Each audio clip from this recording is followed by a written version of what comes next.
And welcome back to the Murdy Creative Co podcast. I'm your host, Colin Murdy, and today's topic is conflict resolution. But first, I want to say thank you to everyone who's supported the company so far. If you haven't got a chance, go check us out on the web at murdycreative.co. That's M-U-R-D-Y creative.co. Or you can check us out on Facebook and Instagram by searching at murdycreative.co to see the best of our products. Follow us, keep up to date with our daily photos, and be the first one to know about new product launches. You can also use the subscribe button at the bottom of our website to be included in all of our new product announcements. Be sure to check out our laser engraving, personalization options, and exclusive colors on the website, or you can get a blank one on Amazon Prime. All right. So first and foremost, today we are talking about the second half of last week's Tuesday session from Dale Carnegie, which was conflict resolution and managing conflict in the workplace, which is a great lesson. There's a lot of good stuff in there, but I wanted to talk briefly about on Wednesday of last week, we started working on the company planning process. It was myself and Meryl, and we sat down with a pile of sticky notes and worked through a whole bunch of different things. And it was funny because as the process unfolded, there were issues, there were things that I wanted, there were subconscious goals that became apparent. What I had originally thought was the thing I wanted to have happen, the original goal that was in my mind. When we actually laid out all of the things that we were planning on doing, things that we wanted to do, I realized that a lot of them didn't really point towards the goal that I had stated previously. A lot of them didn't actually push us into that direction. They pushed us into a different direction. And so the question became, well, why is that? What are they actually pushing us towards? So we're still in the early phases of the planning process. There's a lot left to go, and I don't want to spoil too much by giving too much of it away, but it was very interesting when I did that process to walk away from it saying, what I thought I wanted to do was not what I wanted to do in reality. And frankly, what I really wanted to do, the subconscious things that I wanted to accomplish, they're actually probably better for the long-term health of the company than what I had in mind. So I'll get into that later. But first, let's talk about managing conflict in the workplace. So I think everyone at some point in their life, if they've ever interacted with humans at any point in time ever, period, has interacted with conflict. It is the side effect of humanity. It is the side effect of living in a broken, fallen, sinful world and being broken, fallen, sinful people. So unfortunately, realistically, what we have to do in life is deal with this conflict, especially as managers or people in leadership positions. A lot of the people that I was watching, that I saw on social media over the course of the pandemic, said that the reason why all of these big companies, all of these big CEOs want everyone to come back to work, and why all the middle management is pushing them to do so, is because all of these big corporations are realizing that the middle management is unnecessary. And if only that were true. Now it's true. Incompetent middle management is useless. And there's a lot of bad managers out there. And frankly, your boss might be a bad manager. So keep that in mind. But your personal experience and the fact that there are bad managers out there and the fact that there's bad middle management out there doesn't mean that middle management doesn't exist for a purpose. And frankly, the purpose that they serve in many ways is this, the managing conflict in the workplace, and also what we talked about last week, which was setting up performance goals, setting up a planning process, figuring out what the plan is for that target, and then realistically, the most important part of middle management is how are we doing at hitting those targets?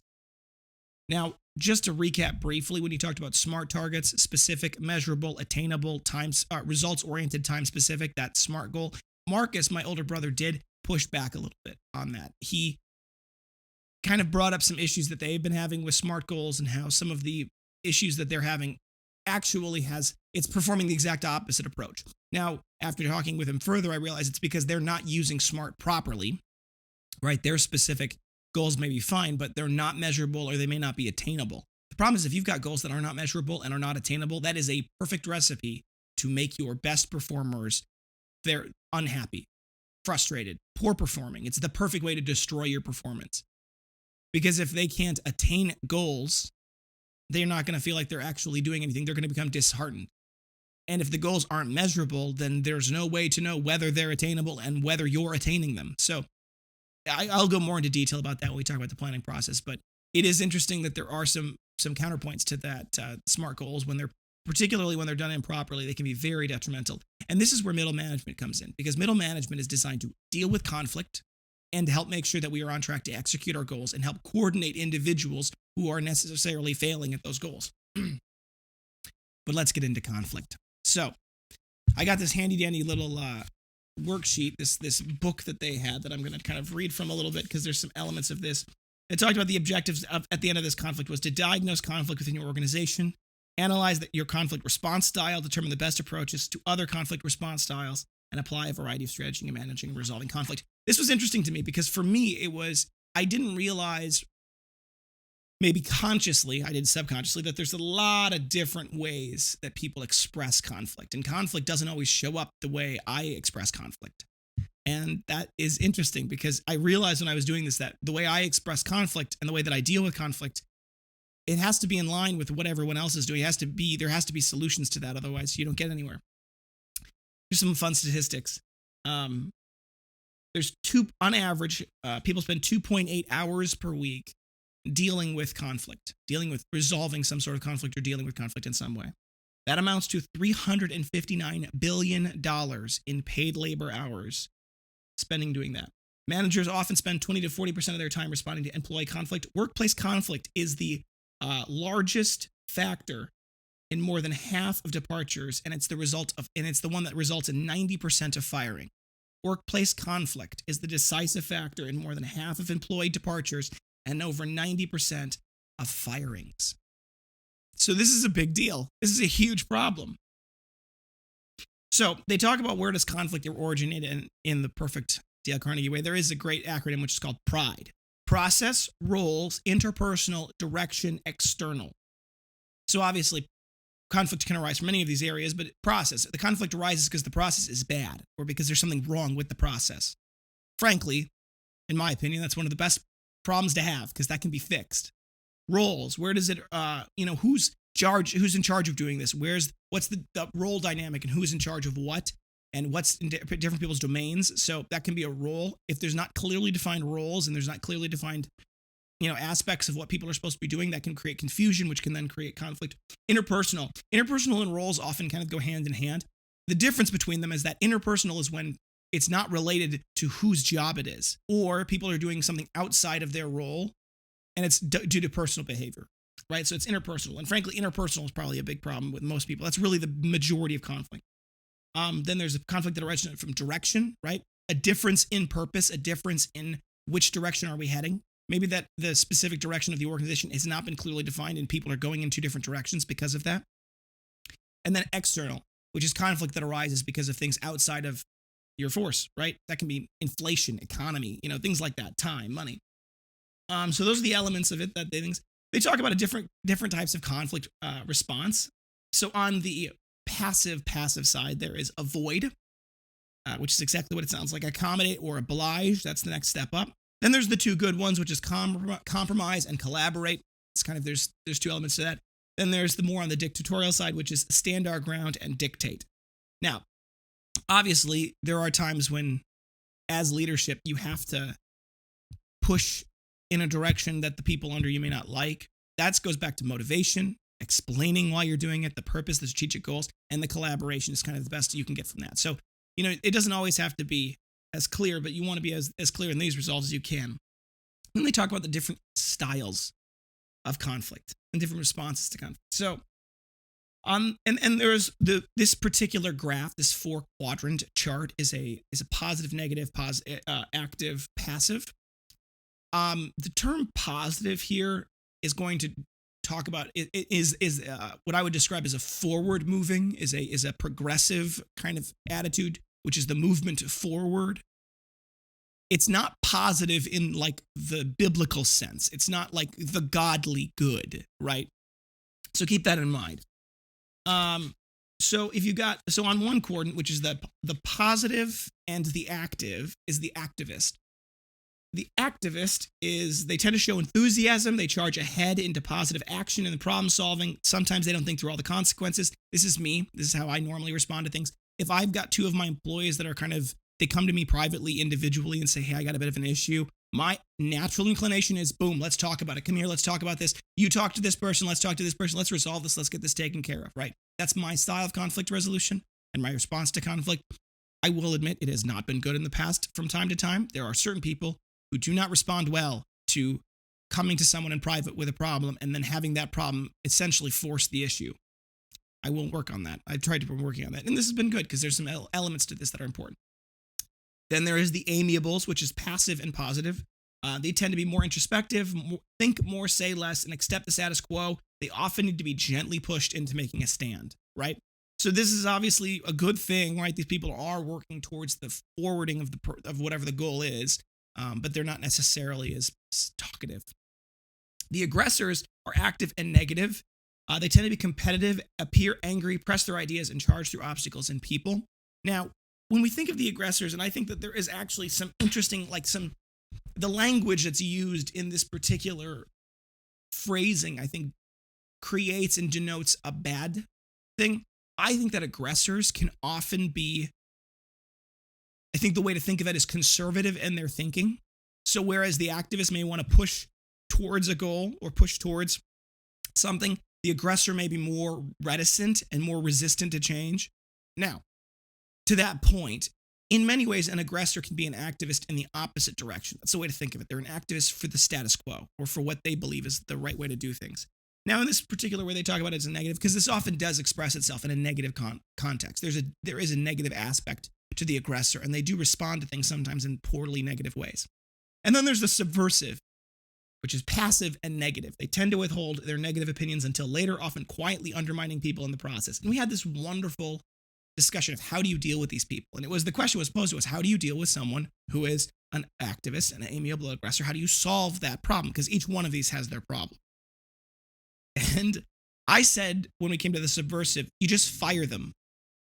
Now, I am not someone who likes to just fire people. Many of you who've known this podcast know that I struggle greatly with the idea of losing people, except for subversive people.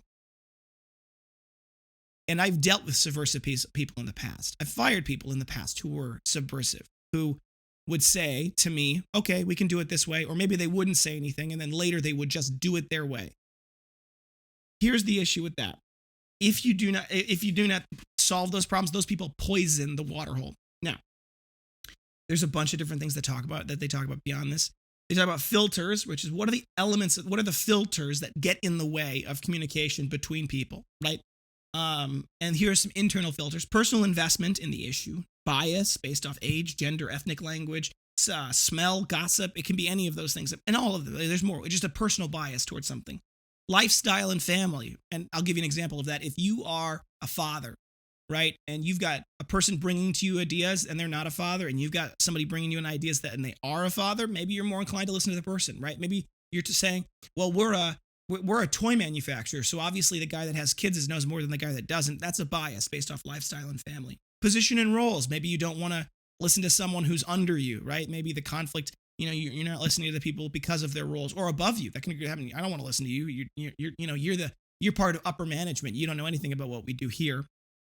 Medical issues. Sometimes people have an internal filter on a medical issue that can kind of override some of the other things that can create more pressing problems. Technology and comfortable with a specific medium. Maybe you don't respond to people who email you. You're like, if we're going to talk, we got to talk in person, right?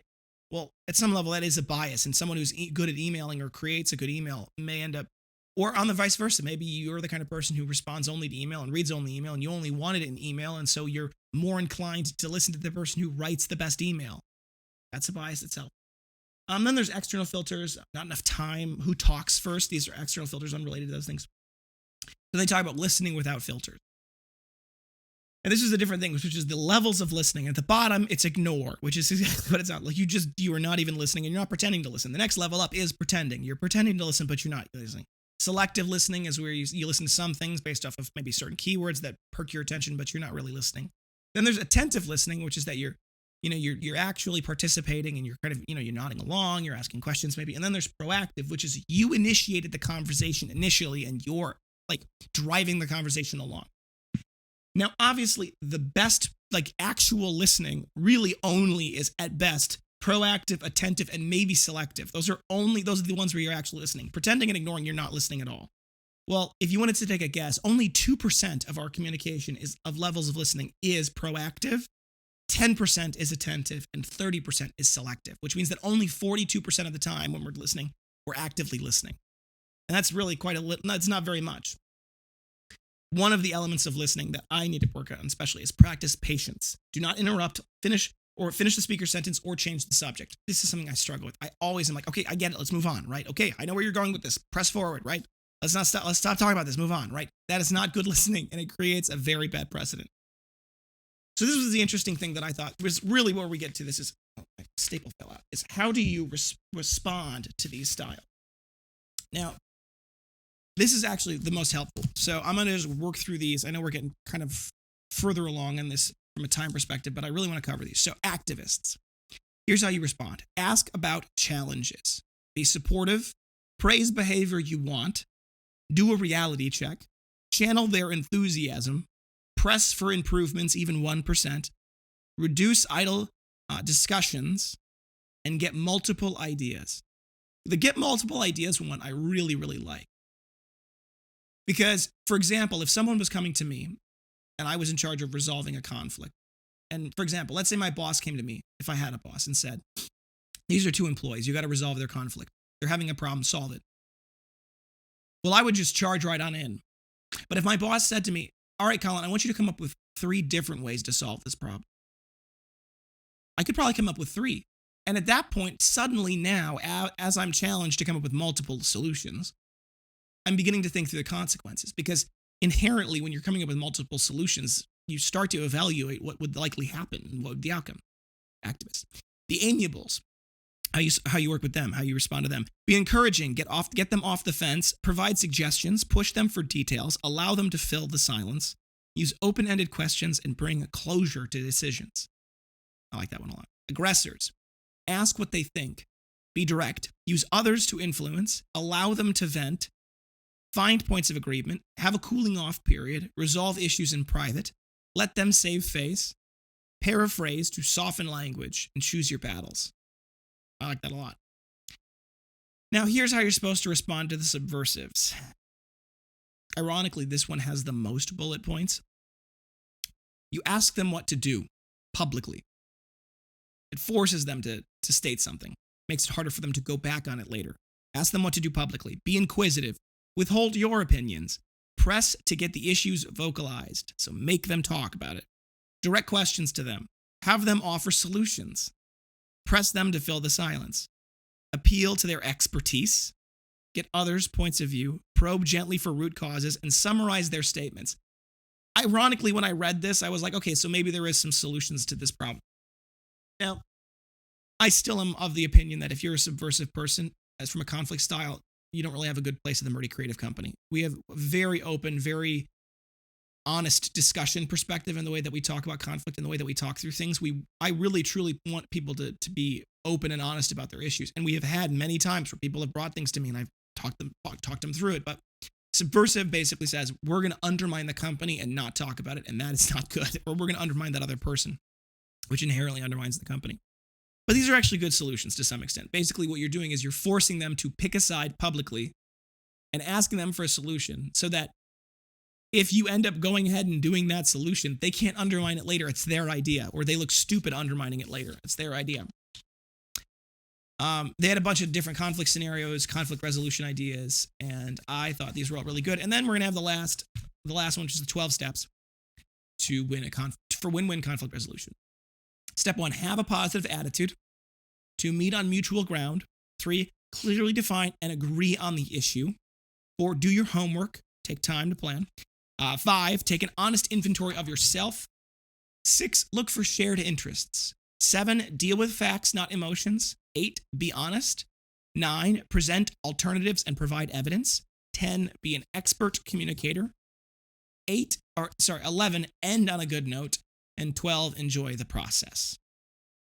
So, I thought all of these things were excellent. I really did appreciate them. I'm going to work on implementing a lot of those in the workplace at the Murdy Creative Company.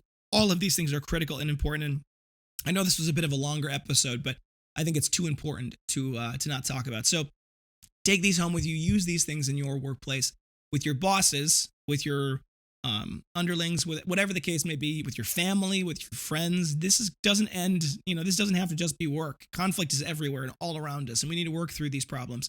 Otherwise, it's just going to be a very tough life.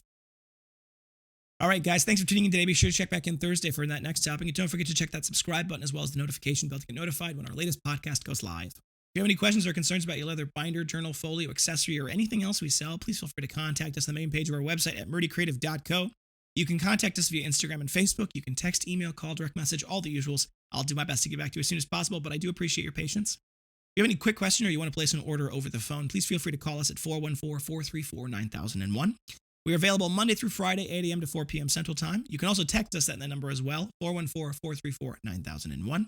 If for whatever reason you don't get a hold of us either during business hours or after hours, please feel free to leave us a voicemail. We do respond to those. We do answer them. If you are asking about an order in your voicemail, please include the order number. It does help. It starts with S and then it followed by a bunch of numbers. That does help us kind of triangulate the issue. If you think we deserve it, a good review can go a long way to help us grow a new community. Both a review on whatever podcast app you're listening on, but also a review on the product.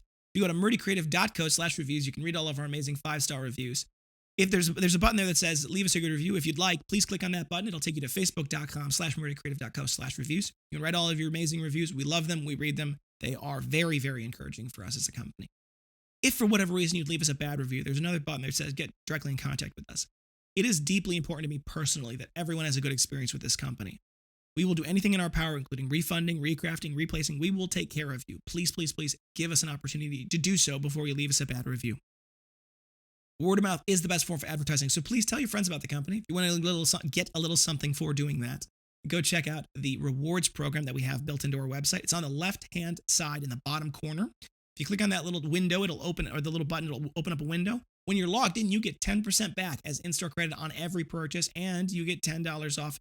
If you share that shareable link in that program, your friends get $10 off their first purchase, and you get $10 as in-store credit when they make that purchase. So it's a great way to help the company along. It really does help us, and it helps your friends and family when they do that. If you have any podcast topics you want to hear more about, send them my way. I'm always happy to talk about just about anything, and there's plenty to talk about. So reach out to me, send it either comment below on YouTube or send us an email, sales@murdycreative.co. I'd be happy to help. If you're looking for multiple binders, journals, folios, anything we sell for gifts, giveaways, menus, really any reason, we do have bulk discounts available. They are built directly into the cart. Quantity starts at 5, and the discount goes up from there. So if you want to get your items in your discount, just add whatever you want to your cart, mix and match to your heart's desire, and then once you have the total cart quantity, an automatic discount appropriated for that quantity will be applied. If you're interested in learning more about what those discount levels are, please feel free to send us an email at sales@murdycreative.co. If you're looking for custom engraved items, we have no minimum order quantities and no setup fees. It's a simple flat fee of $15. It can go up a little bit depending on the complexity and the size. With most of our products, they are available directly on the website through the personalizer. So if you go to whatever product page for whichever product you'd like, there should be a button that says add custom engraving. You click on that, it'll take you to the customizable product, and you can add whatever you would like to that and then check out directly there. For a few of our items, that's not available yet. You can send us an email, sales@murdycreative.co. If you're with the request to get something like that customized, we're happy to walk you through that process. Please include your logo. We'll create a custom mock-up for you, as well as an order link that you can use to purchase. Thank you guys so much for tuning in. Have a great day, and goodbye.